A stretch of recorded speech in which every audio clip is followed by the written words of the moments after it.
So hey everybody, this is Tom Tittermary back with another episode of Zero Trusts Given, your source via podcast form of having zero trust conversations around the DoD, the Defense Industrial Base, and the civilian government agencies. Our goal every week is to bring you about an hour worth of content that's going to try to give you one or two or three things relative to a pillar or the topic at large around zero trust that you can use and hopefully not be too painful to listen to. So again, my name's Tom Tittermary. I have my co-host Tom Gianellis with me. Say hi, Tom. Hey, everybody. And also with us, super excited, been meaning to set this one up for a while. I have with us AJ Forsiak from Varonis, and we're going to be diving in deep to the data pillar today, which if you've listened to the show at all, you know is near and dear to my heart. AJ, do you want to give us a quick intro on yourself? Hey, good afternoon, everyone. So AJ Forsiak, work with Varonis on the public sector side.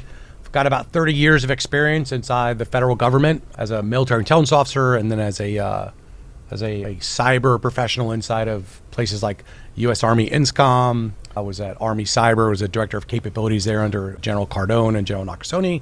And then I had the privilege of establishing, as a senior executive, the executive agent for cyber training for the Department of Defense. That was a really fun experience, which actually led to me leaving the government. So since about 2018, I've been outside of the government doing consulting and then supporting Varonis on inside of public sector, focusing on the Department of Defense and the intel community.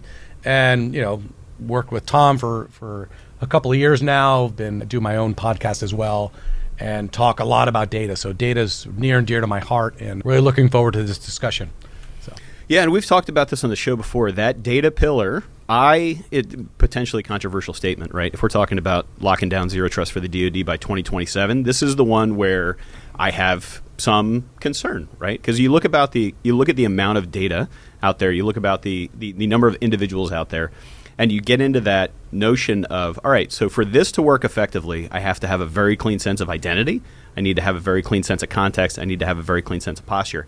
I also need very clean tagging and policy around every unstructured piece and structured piece of data for the whole DoD, which is exabytes, zettabytes. The amount of data is alarming. And in a lot of cases, I would argue that this data is getting produced at a rate faster than individual humans can tag it effectively, right?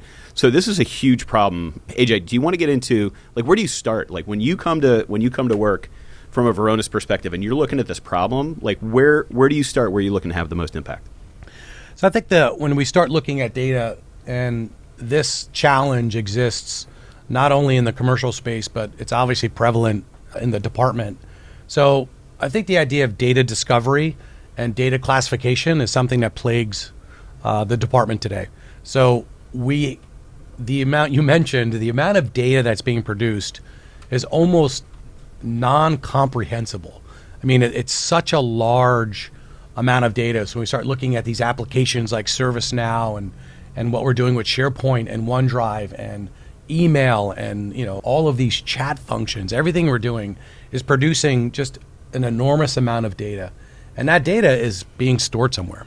And organizations don't have the ability today to automatically or using an automated fashion to discover that data and then classify that data.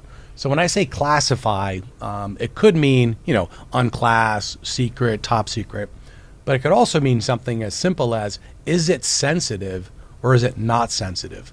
So, you know, the government is a relatively highly regulated industry.